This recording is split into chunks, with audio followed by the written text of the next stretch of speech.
नमस्कार, आप देख रहे हैं परवतजन डिजिटल। आपके साथ मैं हूं मीनाक्षी साहब।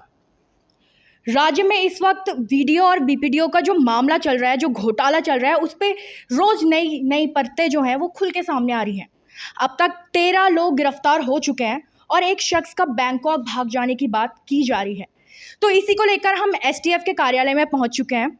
एसटीएफ यानी स्पेशल टास्क फोर्स, और वरिष्ठ पुलिस अधीक्षक हमारे साथ हैं Ajay Singh ji. Thank you sir, आपने कीमती वक्त दिया। Thank you.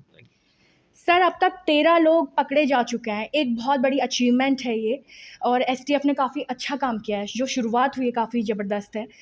अब ऐसे में एक शख्स जिस पे संदेह भी था, वो उसका बैंकॉक भाग जाना, और लेकिन अभी तक इस तरीके से कुछ भी सामने नहीं आया कि वो शख्स कौन है, कहाँ का है, क्या है।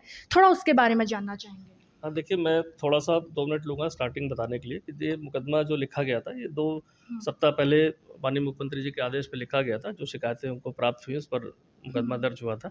और इसमें जो हमारी स्टार्टिंग में था, अब तक 13 लोग, जैसा आपने बताया, अरेस्ट हो रखे हैं। इसमें ये भी जानना बहुत ज़रूरी है कि इसमें करीब 83 लाख की कैश रिकवरी भी हो चुकी है, और काफ़ी सारी प्रॉपर्टीज़ हमने इसमें अभी फ्रीज़ कराई हैं। बहुत सारे बैंक अकाउंट्स हैं जिसमें पैसे का ट्रांज़ैक्शंस हुआ, जो अभियुक्त गणों के बीच में था।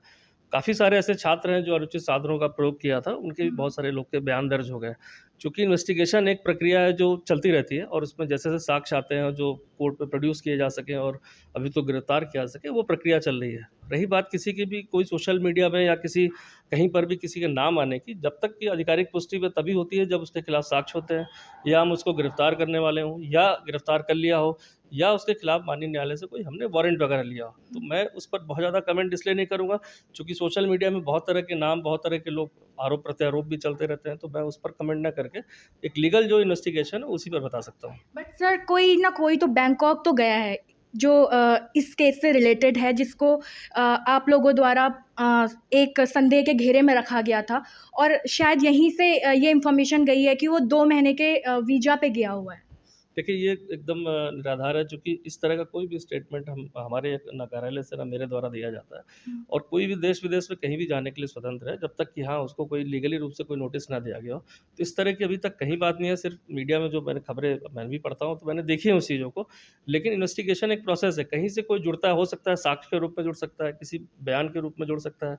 तो ज़रूर नेचुरल सी बात है, कोई भी हो, मतलब एक्स, वाई, ज़ेड, उसको यहाँ पर बुला के उससे पूछताछ करके, जानकारी करके सत्यता को जानने की कोशिश की जाएगी। जी। सर, इसी बीच में एक नाम और उभर के सामने आ रहा है। आपने कहा कि इस तरीके के नाम की कोई पुष्टि नहीं की जा रही है, लेकिन बैंकॉक से ही जुड़ा एक नाम सामने आ रहा है, जो कि जिला पंचायत सदस्य है हाकम सिंह रावत। उस नाम को काफ़ी उछाला जा रहा है। क्या इस केस से उस नाम का कोई रिलेट है? देखिए, अभी तक इसी इन्वेस्टिगेशन में मैं इसलिए नहीं बताऊँगा कि इन्वेस्टिगेशन बड़ी, जब तक एक तरह से कहा जाए, गोपनीय चीज़ भी होती है और जब तक लीगल चीज़ भी होती है। तो किसी के बहुत सारे लोग गुमनाम प्रार्थना पत्र भेज रहे हैं, कुछ लोग किसी के ऊपर आरोप लगा रहे हैं, कुछ छात्रों के नाम दे रहे हैं कि ये पढ़ना लिखना नहीं जानता लेकिन परीक्षा में टॉपर हो गया या पास हो गया। बहुत सारे इस तरह के मीडिया में भी और गुमनाम पत्र आ रहे हैं।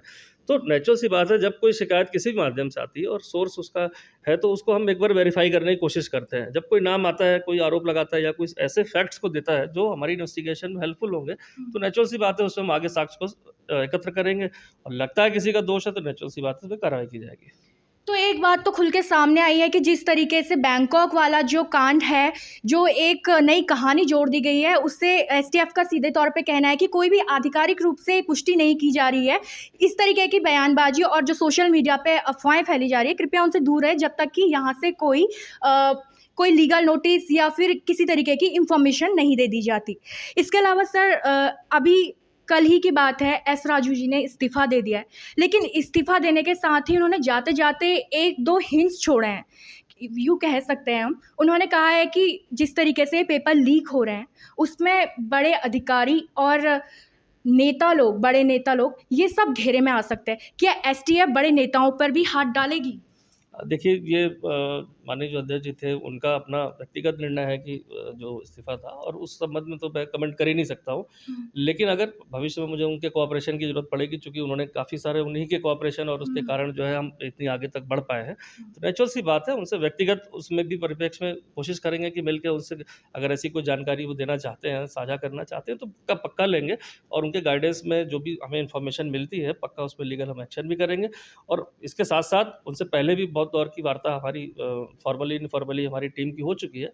तो बहुत सारे जो उन्होंने फैक्ट्स जो उनके पास थे वो शेयर किए हुए हैं हमसे, लिखित रूप में भी शेयर किए। और नेचुरल सी बात है, जो इन्वेस्टिगेशन चल रही है उसमें कहीं न कहीं आयोग के द्वारा जो इन्फॉर्मेशन शेयर की गई उससे हमें एक रास्ता आगे बढ़ने को मिला था। पर सर मेरा कहने का मतलब ये है कि अगर किसी बड़े नेता पर हाथ डालने की बात आई तो क्या एसटीएफ उस पे हाथ डालेगी? देखिए, ये सवाल मतलब रेलेवेंट ही नहीं है, चूँकि कानून की नज़र में कोई बड़ा और छोटा नहीं होता। अगर कोई कानून के जद में आता है और वो आपराधिक किसी कृत्य में पाया जाता है, तो नेचुरल सी बात है उसमें कभी हम उसके कद को या उसके पोजीशन को कहीं भी नहीं देखेंगे। लेकिन हाँ, कार्रवाई तभी करेंगे उसमें जब हमारे पास पूरे एविडेंस हो जाए कि हम कानून में उसको साबित कर सकें। सर छोटी-छोटी मछलियाँ बहुत सारी पकड़ी गई हैं। बड़ा मगरमच्छ कब तक हाथ में आ सकता है? देखिए, कोई भी छात्रों के इस तरह भविष्य से जो खिलवाड़ कर रहा है, तो जो रोज़गार से जुड़ा है और सरकारी नौकरी से जुड़ा है, तो उसमें कोई छोटा-बड़ा नहीं है। मुझे लगता है कि जो भी पकड़ा जा रहा है बड़ा ही है, क्योंकि जिसने इस तरह से विश्वासघात अधिक परीक्षा के साथ किया, छात्रों के भविष्य के साथ किया, और ऐसे मेहनती छात्र जो उम्मीद लगा के बैठे हुए हैं, तो उनके विश्वास को कहीं न कहीं टूटा है और वो हतोत्साहित भी हो रहे हैं, जैसा मुझे बहुत सारे लोग शेयर करते हैं। तो मैं उनसे भी कहना चाहूँगा कि परीक्षा में ऐसा नहीं, सिर्फ़ जो लोग गलत हैं, उन पे ही कार्रवाई होगी। कहीं भी जो ऐसा अनुचित साधनों का प्रयोग करके पास हुआ है, नेचुरल सी बात है उसको हम खोज के लाएँगे, उसे डिबार्ड कराएँगे, उसको चार्जशीट भी करेंगे। लेकिन उन छात्रों को डरने और उसमें ज़रूरत नहीं है कि जो परीक्षा अपनी मेहनत से पास किए हैं, वो किसी भय और संशय में ना रहे। बाकी निर्णय तो आयोग का होगा, लेकिन मैं अपनी तरफ से अभी यही कह सकता हूँ कि कार्रवाई सिर्फ़ उसी पर हो रही है जो गलत है और जो लगातार ऐसे मामलों में लिप्त रहा है, चाहे इस परीक्षा को लीक कराने में लिप्त रहा हो। बिल्कुल, यहाँ पर बड़ी बात की है, जो भी लिप्त होगा सज़ा उसे ज़रूर मिलेगी। सर फॉरेस्ट गार्ड का एग्ज़ाम था, एसटीएफ की टीम द्वारा ब्लूटूथ इस्तेमाल करे हुए छात्रों को पकड़ लिया गया था, लेकिन हाई कोर्ट द्वारा उनको रिहा कर दिया गया। सर उस समय क्या एसटीएफ ने पूरी जाँच नहीं की थी या हाई कोर्ट ने जो फ़ैसला सुनाया था वो गलत था? अब देखिए, उस समय क्योंकि मामला मेरे समय का नहीं है, लेकिन जहाँ तक मेरी जानकारी है कि साक्ष्यों के आधार पर उसमें चार्जशीट भेजी गई थी और चार्जशीट के बाद वो न्यायालय में केस भी चला। किन साक्ष्यों के आधार पर छूटा था, जो कहीं न कहीं इसमें हो सकता है इन्वेस्टिगेशन में लैप्सेस रहे हों। इसमें अपील में भी आयोग से जानकारी है कि वहाँ सुप्रीम कोर्ट में अपील में भी गए और अपील अभी एक्सेप्ट नहीं हुई थी, खारिज हुई थी, तो रिवीज़न में गए हुए हैं। तो अभी ये कहना कि उसका क्या फेट हुआ, क्योंकि लीगल रूप से अभी भी वो रिवीज़न में अपील है और उसका अपडेट अभी तक मेरे पास यही था कि रिवीज़न में है। तो हो सकता है आने वाले समय में जो भी निर्णय आएगा न्यायालय का, उस पर आगे की कार्रवाई की जाएगी। अच्छा सर, ये बोला जा रहा है कि 100 से ज़्यादा लोग इसमें फँस सकते हैं, 100 लोगों के फँसने की बात हो रही है, अभी तक 13 लोग शिकंजे में आ चुके हैं। अब कितनी जल्दी ये प्रोसेस पूरी होगी, कितना मतलब और इसमें एफ़र्ट किया जा रहा है? देखिए, आंकड़े का खेल, फिर मैंने कहा कि मेरी तरफ से कभी भी नहीं या मेरी टीम की तरफ से कहीं नहीं कि कोई आंकड़े दिए गए। एक संभावना होती है, जब हम किसी केस पे काम करते हैं तो हम एक संभावना व्यक्त करते हैं कि इसमें 20-40 लोग इन्वॉल्व हो सकते हैं। उसी संभावना और जो हमारे पास लोगों के बयान आ रहे हैं, उससे हम कोई निश्चित आंकड़े तो नहीं पहुँच सकते, लेकिन कहीं न कहीं एक फ़िगर होगी जहाँ आने वाले, मुझे लगता है 1-2 महीने में पिक्चर सारी क्लियर हो जाएगी। तो आंकड़े की क्या हम एग्ज़ैक्ट फ़िगर भी बता सकते हैं कि कितने लोग इसमें शामिल रहे। मतलब जो फाइनल रिपोर्ट्स है वो 1-2 महीने के अंदर क्लियर हो जाएगी। हाँ, इतना तो मिनिमम टाइम मैं समझता हूँ कि लग जाएगा। तो आप सुन रहे हैं कि वीडियो जो मामला था उसमें जो राज्य भर में लोगों के तमाम सवाल थे, चाहे वो आयोग से लेकर हों, चाहे वो एसटीएफ को लेकर हों, चाहे वो नेताओं को लेकर हों, सारे सवालों के एक जवाब उन्होंने दिया कि 2 से 3 महीने का जो वक़्त है वो अभी जो रिज़ल्ट है उसको क्लियर करने में लग सकता है और इतने वक़्त के बाद जो तस्वीर है वो सीधे तौर पर साफ़ हो जाएगी।